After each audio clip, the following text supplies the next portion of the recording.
Huddersfield Town. The most famous goal of Chris Billy's life. Is this the moment for Lee Fowler? It is. Take your place in Division 2, Huddersfield Town. Thank you. And Steve Simonson's boots now. He's missed. Steve Simonson clears the frame of the goal and collapses in a heap of tears.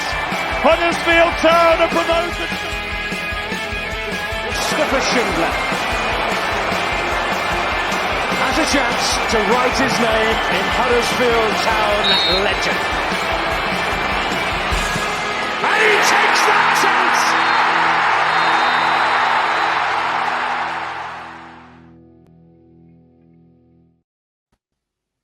Well, it's all falling to bits here. It's episode 126 of the warm-up. There's no Brady Frost, so you're stuck with me trying to run the show. But thankfully, I have got some backup here. It's Jonny and Matt from the main pod are going to try help me out as best I can. My dog is already crying in the background with no Brady being here. So what a start to this one, eh, lads? How are we both doing? Good, mate. Very well, thank you. So we're going to do a bit of a double preview here today. We've got the Sunderland game and the Swansea game.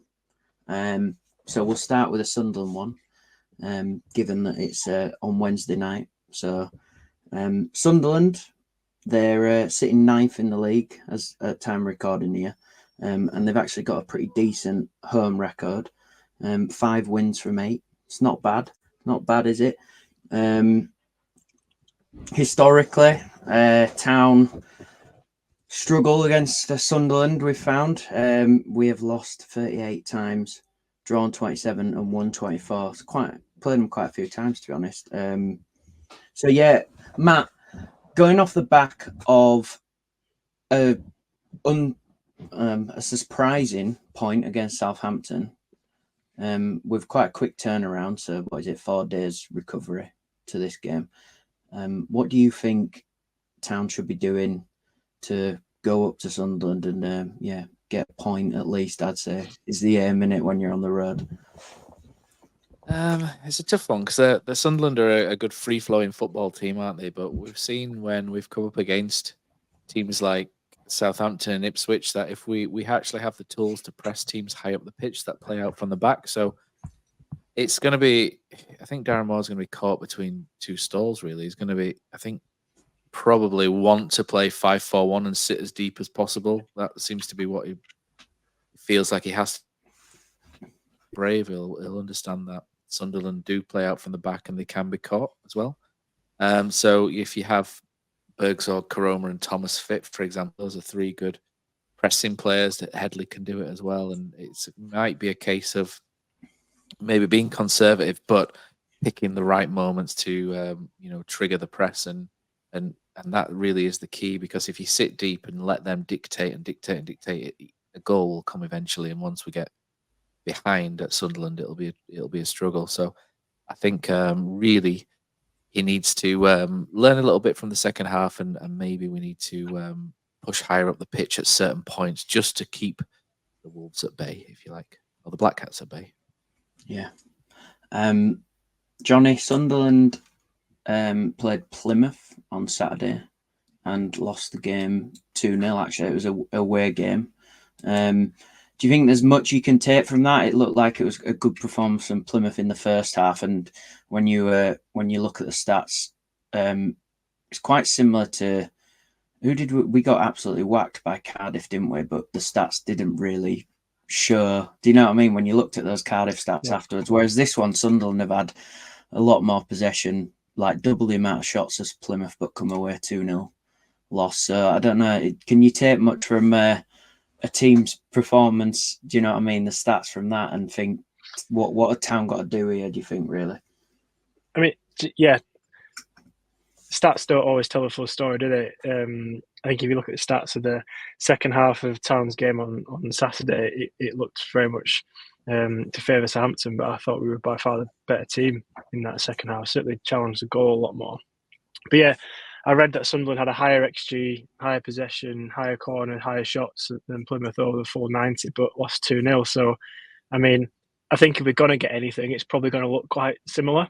I can't imagine us dominating possession and certainly dominating XG. I think it potentially gives us a blueprint. I mean, I've not watched the game, so other than reading the stats, you can't tell you too much about it. But it's motivation. It's motivation for a team that's just above us in the league and go and get something. Then hopefully we can get something against them too. But I think Sunderland, they seem to have a bit of a run and then a defeat and a bit of a run and then a defeat from looking at the results just by actually just reading through them. So whether that is true to form, and that was their defeat, which has fortunately come one game too early, and they're kind of up and at it against us, they probably will be.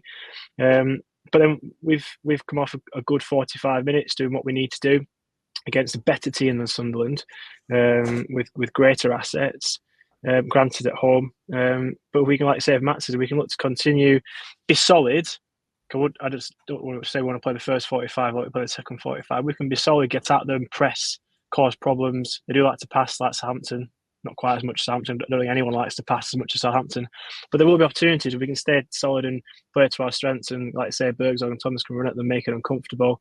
Then there's always opportunities to be had if we're positive. Yeah, I mean, you touching on, bringing up Bergzog there.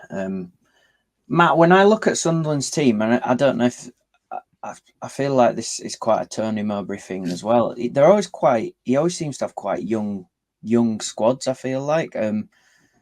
It's not like, I think quite a few of these players in that Sunderland team have matured now. I think like Luke O'Nien is he captain for him this year? I think this. I really like him. He gets stuck in, doesn't he? He's quite a character.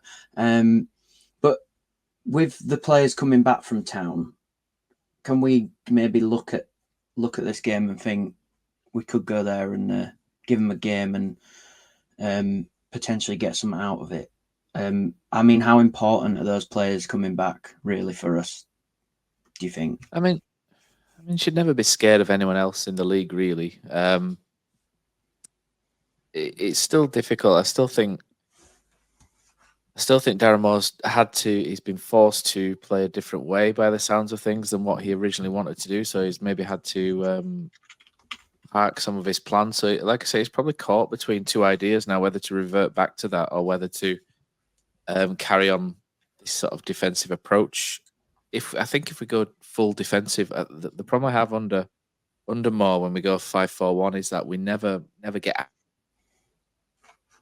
builds. We don't really have any outlets to take the heat off. So the higher the opposition press forward and the defense starts to stand 10 yards higher, we just get penned in.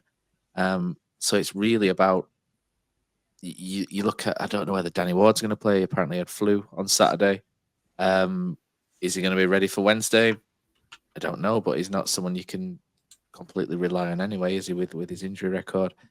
But Bergzog, again, is he fit to play 90 minutes? Probably not. Karoma was, neither was Kasumu.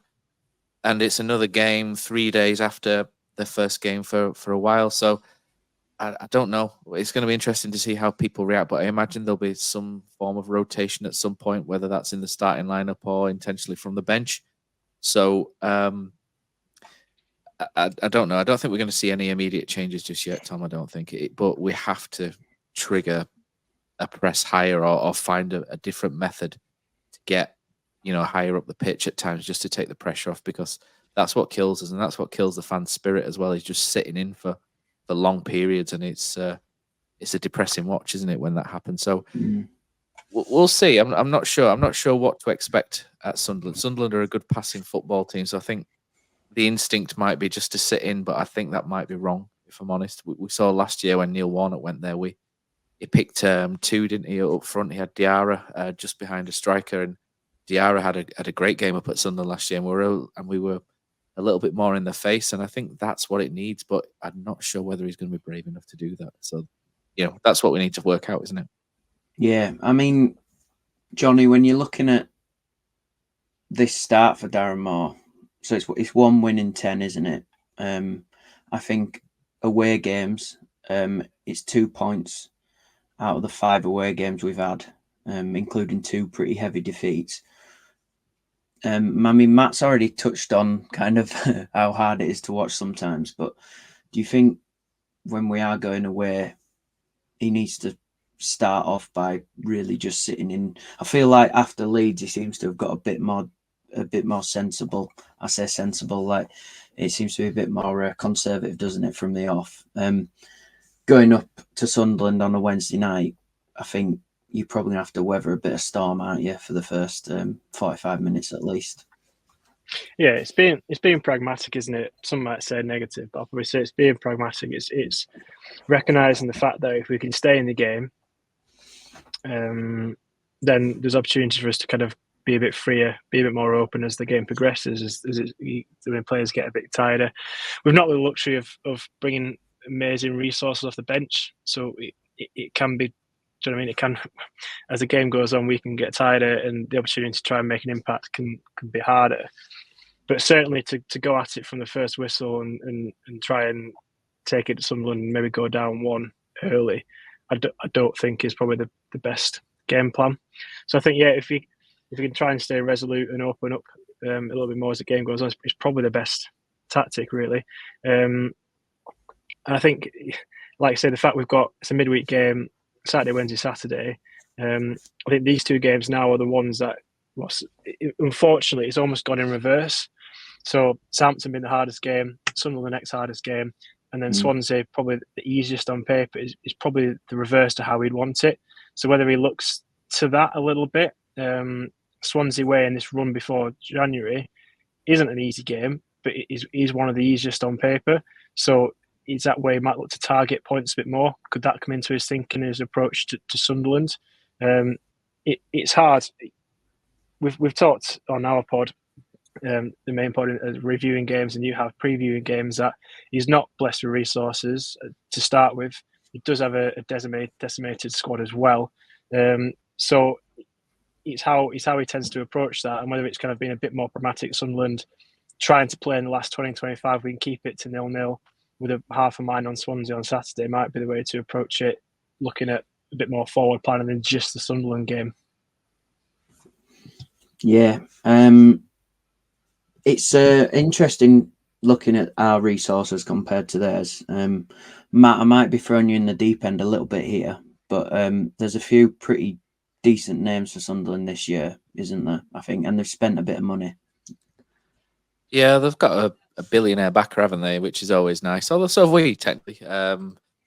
But yeah, Jack Clark's come on leaps and bounds, hasn't he, for Sunderland? I remember when he broke through at Leeds and he seemed a little bit overrated for what he was, and he got a big move to Spurs, didn't really work, and then he went out on loan, didn't really work, and then he's ended up going to Sunderland and really sort of catching fire, and he's one of the better wingers in the league now. You've got Jude Bellingham's little brother in there as well, who's doing quite well. Patrick Roberts is a player who should have been a top class player when he played for England. I saw him play for England under 17s, and he was electric. He was unreal. He looked like he could potentially be the next huge thing in world football. Never mind for England, and it's just not really happened. But there are little flashes that reappear every now and then, where he reminds you that he is a good player. And like I said, they've got Ballard as well, Daniel Ballard at the back, who's young. They signed him, I think, from Arsenal. You have to throw me in at the deep end, but I think he came from Arsenal.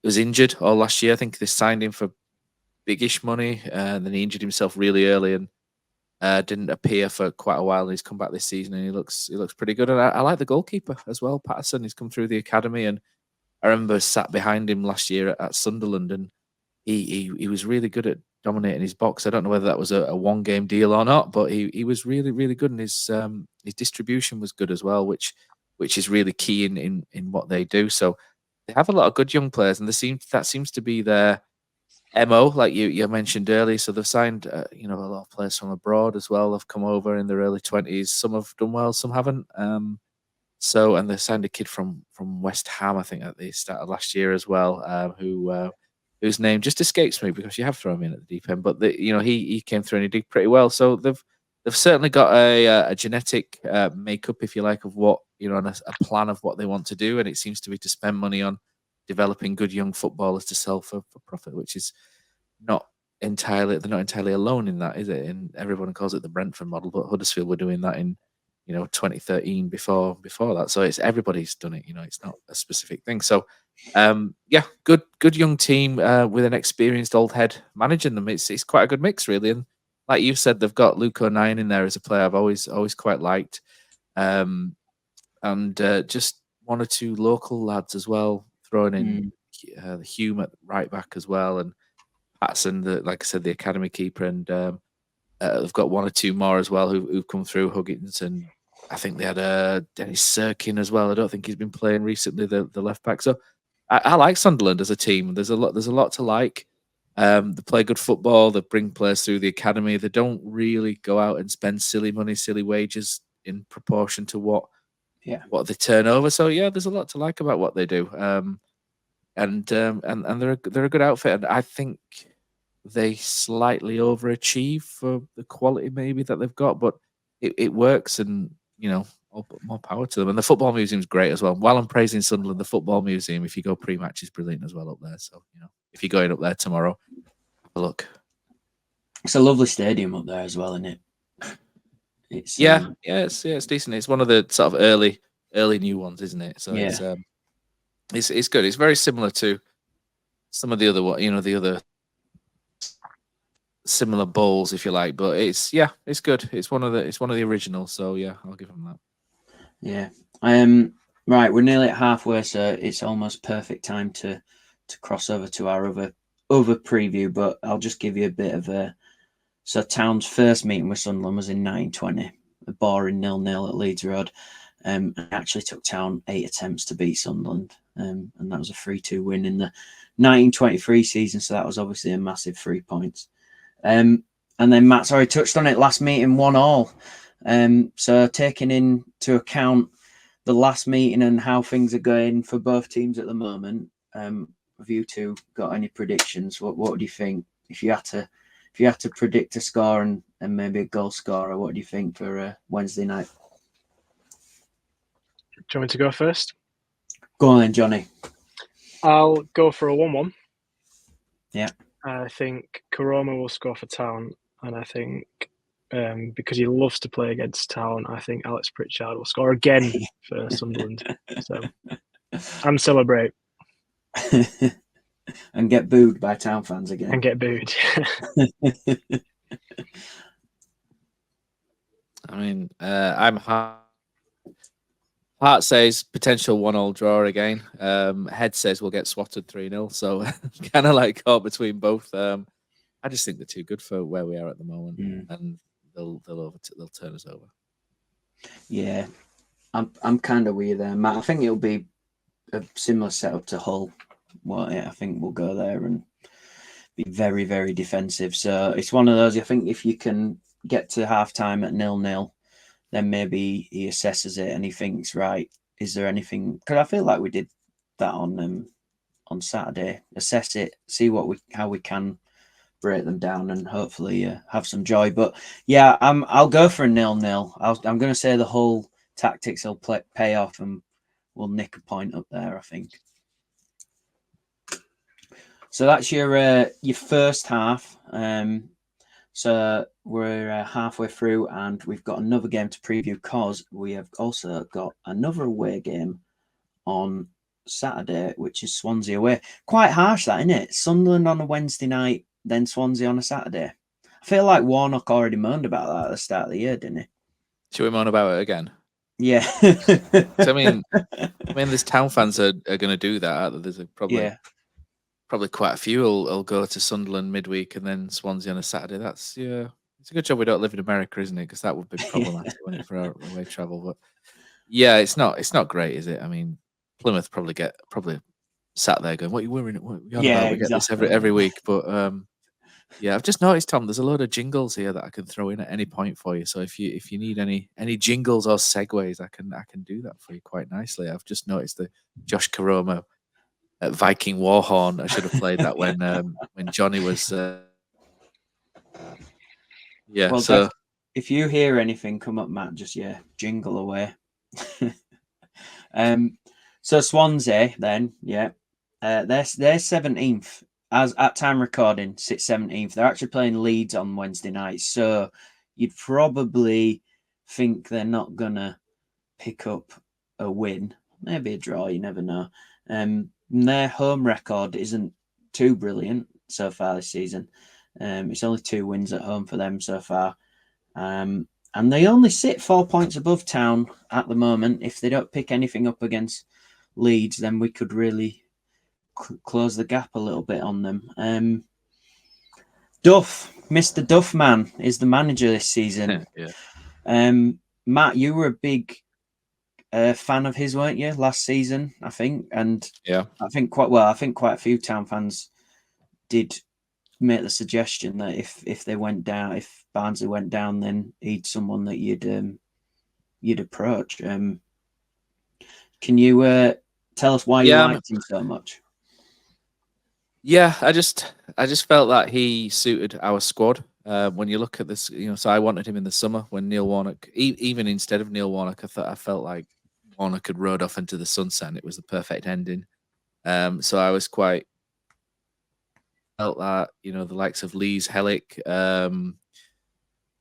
Hogg, etc., all suited him to a T down to the ground, and I felt the squad suited him and he could carry on specifically what Neil Warnock had done.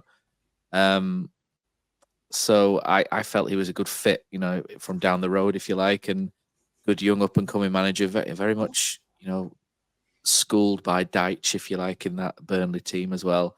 Not great football by any stretch, but we don't have great players. So, Stan Ternant's phrase of champagne tastes some beer money almost all of a sudden came into my head then.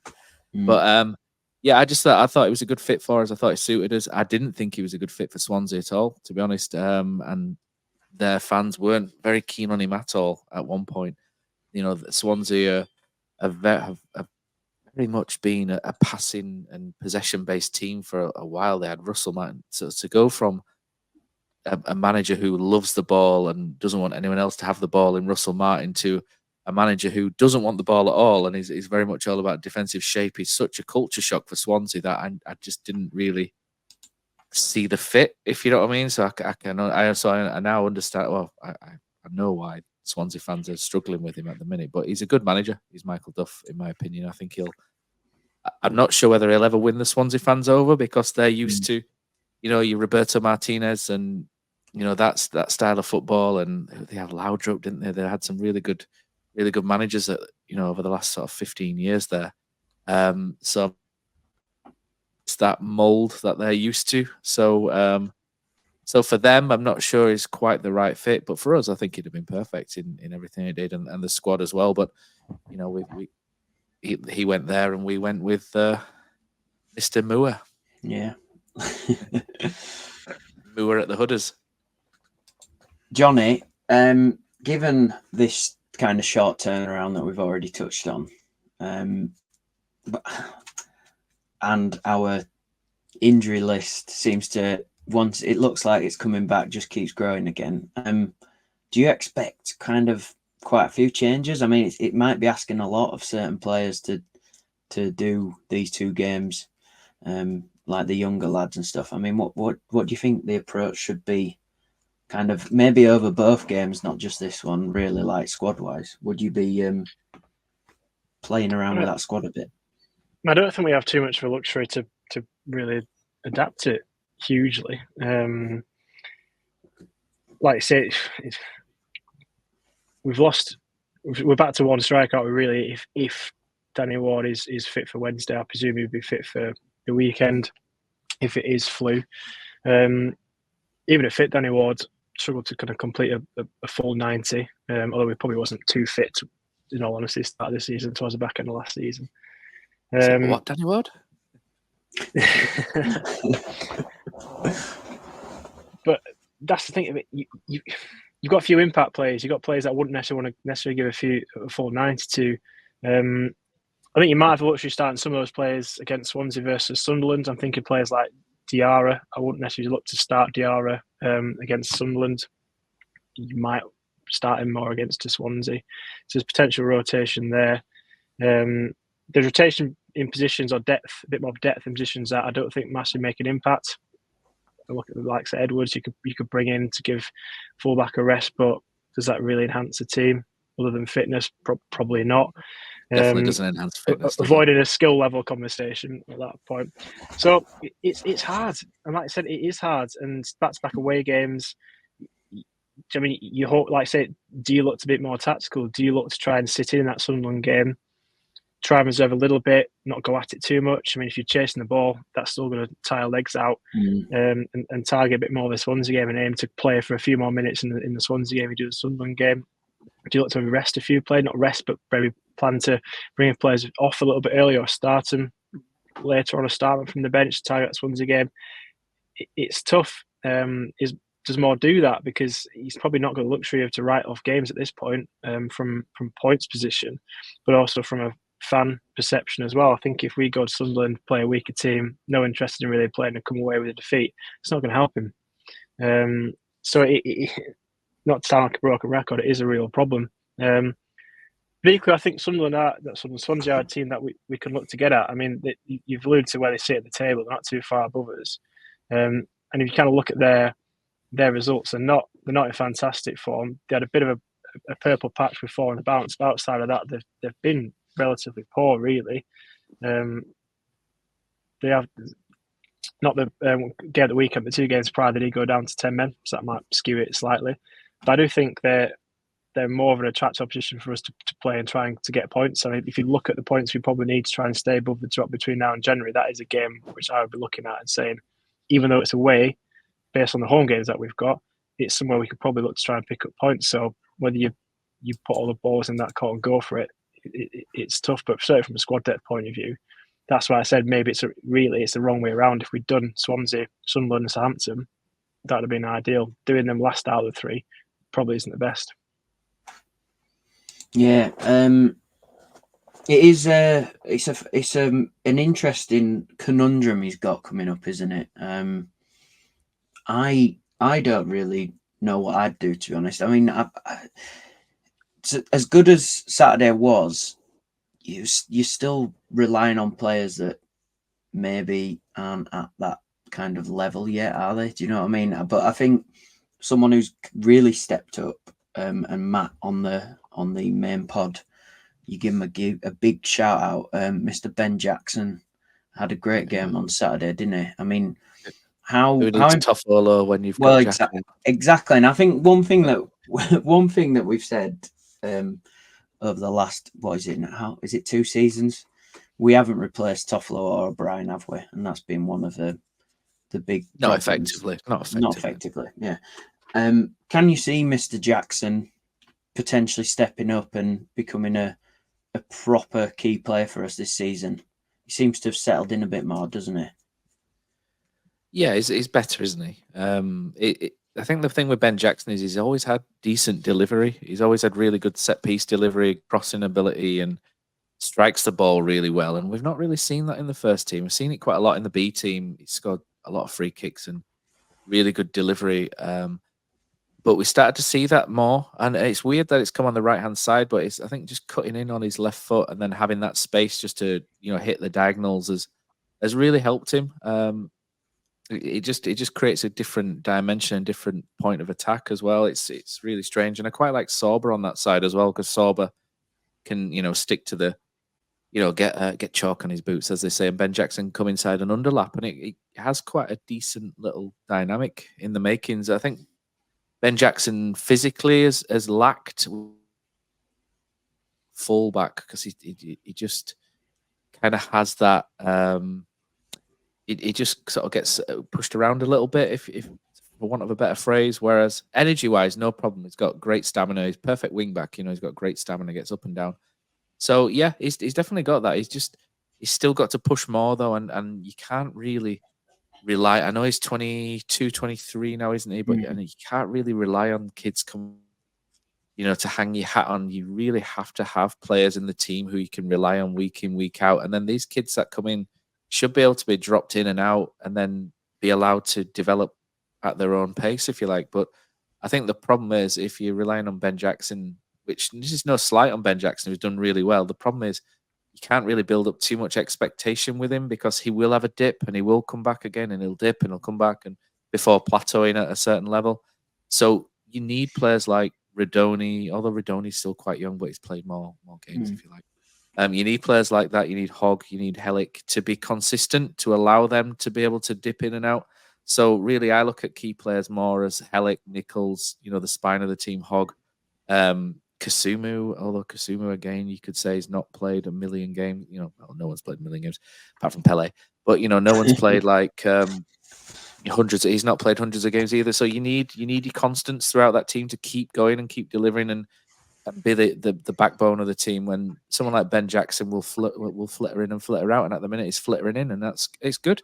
And it's like I said on the pod, it's an unusual position. So I think when he starts making more of the crossing and set piece situations, then I think we'll see him go up another level again, and that's when his importance will be more noticeable, if you like, to fans. Is that when all of a sudden he's whipping balls in, and we're you've got people on the end of it, and that's when I think. But you'll look at Ben Jackson and think, yeah, he's nailed it now, and he's doing what he needs to do.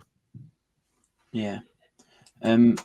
One thing when we're kind of talking about that, Jonny, that I seem to look at other team squads every week and feel like they've built up a squad over a number of years, and there's players in there. So this Swansea team, for example, have got a number of players who've been there for 3 or 4 years, but they've all, it's been building over time. Is there anyone in that Swansea team that you really like, that's a bit of a standout? There's a few familiar names there for us, and then they've spent a bit of money as well this year. Is there anyone that you like? Ideally, you'd have at Town. There's a few in there that've been for us. There's one who's been at Town. I think would be useful. Jeremy Patterson's kind of had a bit of an interesting relationship at Swansea. He's kind of been flavour a month and then cast out to side, then come back and performed really well. To kind of fit a problem that we've got at the moment, Matt Grimes would be a fantastic addition to Huddersfield Town. And then they've got a couple of kind of attackers, forwards, Jamal Lowe and Jerry Yates, who are scoring goals. Roughly double figures probably between them. So there's a few to pick out there. But like you say, a few of those they've been there year in, year out. And they're all of those would start for Town on Saturday. Players that have been there year in, year out, obviously we've got a few at Town, but they're arguably the players and positions that we've been looking to replace for a while. It's like either up front or in midfield. And that's because the players that we've brought in have just, they've aged over time. They've gone from, Hogg's been here since 1908, but like Wards, he came in towards the end of his career, and he's been a good service for Town. 4 years, Danny Ward's been in. That's his 4th year. Yeah, 3-year contract, and then a 1 year. I don't know. Matt probably correct me if I'm wrong on that one. But those are it's like those are the areas we'd say we need to replace. Look, and we've needed to replace for a while. And the players that have excelled, we've kind of just not been able to keep hold of, or we've looked to, cash in. And you're quite right. We seem to have it's either or, isn't it? We have players that stick around, and we'd probably like to replace some, or players that we seem to like, and they seem to go. Sometimes quite randomly. The likes of Kamara and Pippa just seem to kind of come and think probably would play now, but just go elsewhere. So, yeah, we don't. I think if you're a Swansea fan like at Huddersfield, apart from Johnny Hogg, you probably don't really know the team that seems to turn up each year. The churn's quite high. Most championships do have a decent amount of percentage churn, but we do seem to build a team.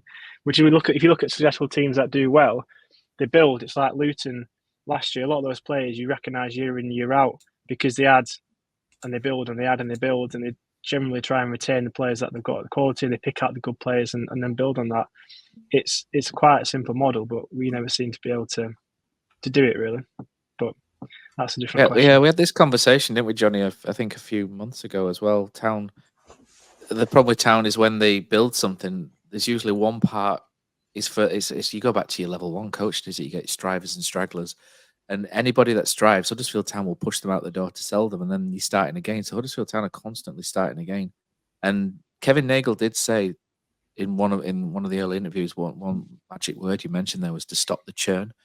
And to stop the churn, you've got to stop signing crap players, haven't you? So otherwise you'll be constantly churning. So hopefully Mr. Cartwright has a few aces up his sleeve for the coming windows, because that's one way to stop the churn, is to sign decent players, but they cost money, fortunately. And Swansea, you look at Swansea's team, and I think, Tom, just to maybe jump ahead slightly, but you look at their team, and one way Town might be able to take advantage is they're actually quite young at the back.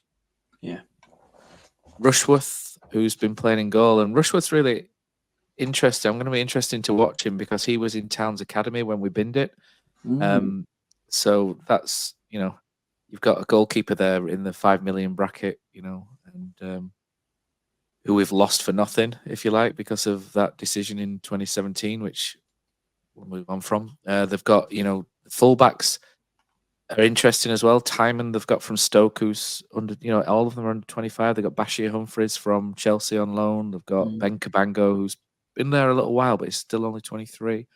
A young right back as well in Ashby. So they're all sort of 24 and under at the, in that defence. They've got Harry Darling as well, who might be put in at some point, who's from MK Dons 12 months ago. Their experience comes in the pivot in midfield with Jay Fulton and Matt Grimes. But, further forward, then you've got Cooper as well, who's quite young. And then they spent money on Jerry Yates, who I have this discussion with one of my mates. He's a big Jerry Yates fan, and I've never really been that big on him, but he seems to score against Town just to shut me up. But he's very streaky. He's Jerry Yates. He seems to go through, or 5 or 6 in a certain period and then do nothing for months. So hopefully he won't do anything for on Saturday. But now I've said that, how it works. And Jamal Lowe's a player who'd probably fit quite well in our front line. So they're an interesting team, but they're in transition. And I think if Town are to take any advantage, it will come maybe around the back of those younger fullbacks or around the back of the defence. And that's where somebody like Karoma or Bergzor could exploit. But their midfield, that pivot in midfield, Huddersfield would need to get on top of Fulton and Grimes and, Hogg and Kasumu, probably ideal for that. They would need to get on top of them. It's going to be a really interesting and bitty game, I think, against them. But I think that might make for a good game as well, because usually when we go to Swansea, we just usually get passed to death. Was it last year where we had or the year before where we had an XG at Swansea of like 0.07, wasn't it? It was horrendous. I think it might have been last year. I think it was diabolical. This year shouldn't be like that because they don't play the same style of football. So it's going to be like who blinks first. And if we stay solid, I think we've got a very good chance of getting something at Swansea. It's just about no mistakes at the back. And when you've got Hellick, Lees and Pearson, that's a good combo, to have in a game like this. Yates will score half chances if given, if he's on it. Jamal Lowe's a pest, and they've got Cooper, who's pretty tricky as well. So they're a good team, Swansea, but there are ways you can get them, and you can see why they're inconsistent, and you can see why they are where they are because of the inexperience at the back. And it's a new back line, Timon Humphreys, new this season. So, and that's where Michael Duff builds his base. He's at the back, so he's obviously trying to get that right first. But with inexperienced players, it's going to be trickier. So Town can take advantage of that if they play the cards right. It's just keeping out Yates, Lowe, Patterson, or limiting them at the other end, which is going to be tricky. But I think we could do something on Saturday. I don't fancy us really for the Sunderland game, but the Swansea game, I look at that and I agree with Jonny. I think this is one way you go, do you know what? Get the tactics right here, and there's something there for us. Wow, bit of positivity. That's rare these days, isn't it? But spot on, Matt. I think a lot of those names as well you mentioned, quite a few of those younger lads are on loan, innit? It seems to be putting a lot of faith in the loan players. And like you said, putting a lot of faith in the younger lads. It can sometimes be a bit risky, that, especially if the fans aren't enjoying your football, then they're going to get on your back, aren't they, at home? So I guess that's one thing that you hope that Town can at least frustrate the home side, and Darren Moore can come out like Russell Martin did on Saturday and say how everyone turned against their own team. Yeah, their right flank's inexperienced, but the left flank, you could Timon's great going forward, but defensively, Stoke fans have always said he's a bit ropey defensively, and he's playing left back and not wing back at the minute. So, like I say, you can maybe get Sorba, Thomas, Karoma, and Bergzorg around the back of them at times. So, I think it's going to be a good game. Like I say, it's going to be bitty, but I think that's going to lead to chances and lead to breaks. And I'm quite looking forward to the game on Saturday. Whereas usually you go away to Swansea, you just think, this is going to be garbage. We're going to go half to death. But I think it's going to be a surprisingly good game. I think that's the key there, though, Matt. Is there's going to be chances, but I think it's taking our chances that we need to concentrate on. I think we could see that strong suit, is it? On Saturday. I mean, I'm sure a Southampton fan would point to their chances, but to focus on Huddersfield, there were plenty of chances to good chances there. I mean, it take them, and probably the only thing that wasn't really a chance was ended up when the ball went the back of the net. I think we will get presented with chances, but it's absolutely pivotal we start to take those, because otherwise games like this will start to slip through, because faith in keeping a clean sheet isn't necessarily there. And I mean, we've not scored a lot this season because we just pass up opportunities to score so often. Yeah, and Jonny, I think kind of what we touched on earlier about the lack of potentially strikers for these next two games could hinder us a little bit, although strikers aren't on the on the best form anyway. But it turns out that Town are potentially a bit of a bogey team for Swansea. Because... hang on, Tom. Hang on. Tom's History Corner. Tom's History Corner. Brady will be happy. Brady will be happy one jingle made it in. Because we've actually beaten them 26 times, drawn 18 and only lost 18. And the first meeting between the teams was in 1952, a 3-0 win for Town. Davy, Metcalf and Glazard on the score sheet in front of 28,000 fans at Leeds Road. Look at that madness. And then obviously we've already touched on that last meeting was that 1-0 away defeat last season with a terrible XG. So are we someone's bogey team for once? Can we get a result? Jonny, what's your prediction for this one? I'm like Matt, really. I don't know if it's just, I mean, it's eventually got to us, we're all losing it, but I at risk of tempted with fate, but I do fancy something against Swansea. And I believe the club, certainly the management of the club, will have looked at this game as a game to target as well. So I'm going to go 2-1 Town. You got goal scorers, not a striker, probably. I'll go Helic, and I'll go Danny Ward. Oh, he's coming back off the bench. Helic, man. You got specifics now. Yeah, Helic. Yeah, off the bench. At what time as well, Jonny? I'm going to back him. But yeah, Ward and Helic. Don't ask me anything more than that. Matt, what about you? I was going to say 2-1 as well. I'm still going to say it. But I fancy Bergzorg to get. It's going to be. I think there's going to be a really random scorer in there, like someone really random, like Romani Edmonds Green or something. But I fancy Berg and Karoma. It's going to be to cause problems for him. We're recording this early in the week, so blind optimism takes over before reality kicks in later in the week, doesn't it? So I'm going to say you could class Danny Ward as a random scorer as well, to be honest. Yeah. I mean, it'd be a random starter as well, but I'm going to say 2-1 and. Well, if any fans disappointed with that, they need locking up. So there you go. Yeah. Well, I'm going to go 1-0 Town, and we'll have I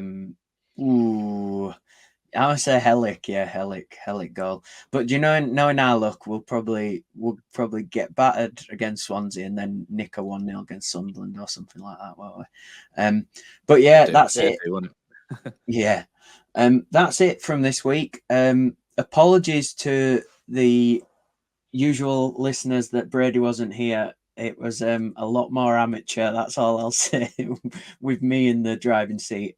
But thankfully, Jonny and Matt pulled me up a bit and helped us out here today. So, anything else, Matt? Oh, yeah, you can get your 10% off Magic Rock with the discount. There it is, AHTTC 10% online.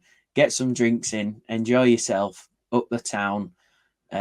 Listen to everything that we put out.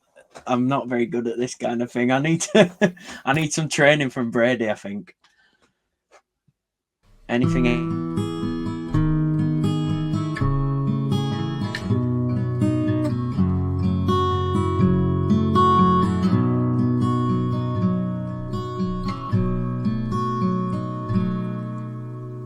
There's a team that is dear to its followers. The colours are bright blue and white. They're a team of renown, and they're the pride of the town. And the game of football is their delight. And all the while upon the field of play, thousands loudly cheer them on the way.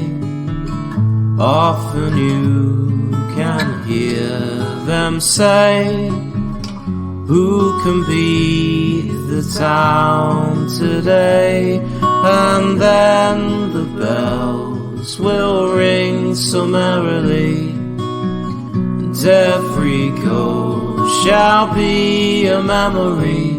So town, play up and bring that cup back to Huddersfield.